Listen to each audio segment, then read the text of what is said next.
என்ன நான் பேசிக்கிட்டே இருக்கேன் உன்ன ஐயோ நீங்களா ஏன்பா இப்படி அலர் அடிச்சுக்கிட்டு ஓடியார தம்பி? இப்படி தினம் நீ ரோமியோ ஜூலியட் ஸ்டைல்ல சோரேறி குதிச்சு என் பொண்ண லவ் பண்றது எனக்கு நல்லாவே தெரியும். அதுக்கு ஒரு முடிவு கட்டத்தான் இன்னைக்கு நானே படுத்துக்கிட்டேன். நான் சொல்றேன்னு தப்பா நினைக்காதீங்க. அந்த காலத்து தமிழ் முறைப்படி காதலிக்கணும்னு ஆசை.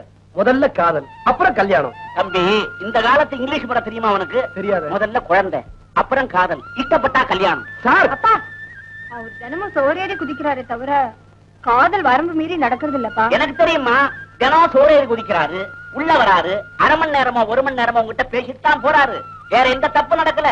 எனக்கு தெரியும் உங்க காதல் தெய்வீக காதல், எனக்கு தெரியும். ஆனா பாக்குறவங்க தம்பி தினம் நீ சோறேறி குடிச்சு உள்ள வரத பாக்குறாங்க, அரை மணி நேரம் இருந்துட்டு வெளியில போறதையும் பாக்குறாங்க. அந்த அரை மணி நேரம் உள்ள என்ன நடந்திருக்கும்னு அவங்க கற்பனையை ஓட விட்டு ஒரு கதை பண்ணி படமா எடுத்து விட்டாங்கன்னா என்ன ஆகும்? நான் சொல்றபடி நீ கேக்குறியாப்பா? சொல்லுங்க மாமா. முறைப்படி அக்கா மாமா கூட்டிட்டு வந்து முறைப்படி பொண்ணு பாரு, முறைப்படி கல்யாணம் பண்ணிக்கப்பா. அதுக்கப்புறம் நீ எத்தனை சோறு வேணும்னாலும் ஏறி குதி. விஜய், எங்க அப்பா சொன்ன மாதிரி உடனே இதுக்கு ஏற்பாடு பண்ணிடுங்க. போறேன்.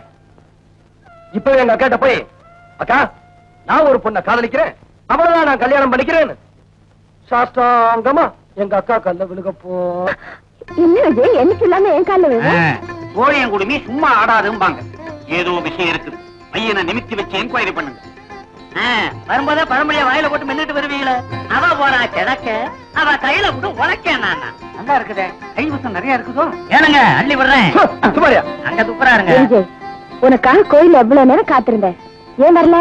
அக்கா, நானும் கோயிலுக்கு வந்திருப்பேன், நீயும் பிள்ளையார்கள் விட சொல்லிருப்ப, நானும் விழுந்திருப்பேன். அப்புறம் பிள்ளையாருக்கோ வந்து, அடே உனக்கு உங்க அக்கா தான தெய்வம், அவங்க கால்ல விழுகாம ஏன்டா என் கால்ல வந்து விழுந்தான்னு என்ன எட்டி உரைச்சிருப்பாரு.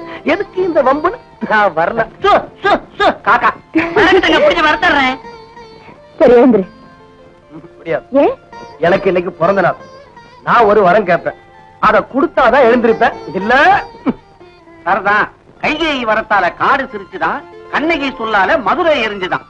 இன்னைக்கு இவன் கேட்கிற வரத்தினால என்னென்ன ஆகுமோ? என்னப்பா சொல்லு. அக்கா, ஒரு இளம் பொண்ணு, அதுவும் சின்ன வயசு. சின்ன வயசா இருந்தா தான் இளம் பொண்ணு, இல்லன்னா கிழடு. சின்ன வயசுலயே கிழடு தட்டிடுங்க.